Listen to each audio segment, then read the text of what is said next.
سمنګانو کې د مقاومت جبهې یو غړی په ډز وژل شوی دی. سلام، ستړي مه شئ، وخت مو په خیر. په لوی افغانستان چینل کې د تا ښه راغلاست وایم. د نویو تازه خبرونو دپاره لوی افغانستان چینل سبسکرایب کړئ. سمنګانو کې د مقاومت جبهې یو غړی په ډز وژل شوی دی. سمنګانو کې طالبان د مقاومت جبهې یو غړی سمنګانو روی دواب ولسوالۍ کې په ډز وژلی دی. د مقاومت جبهې دغه غړی فیروز نومېدو او د سمنګان د روی دواب ولسوالۍ ابخورک کلي اوسېدونکی و. د سرچینې په وینا هغه د پوځ مخکینی سرتېری هم و.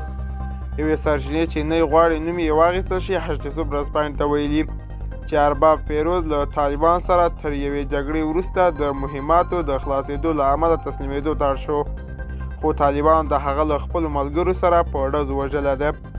د سرچینې په وینا ارباب فیروز 2 تنه ملګري هم د طالبان لخوا نیول شوي دي. طالبان تر اوسه د فیروز مړی د هغه کورنۍ ته نه ده سپارلی. دوستانو، دا و زموږ د دې ساعت چمتو کلی خبر. تر بیا ښې چارې.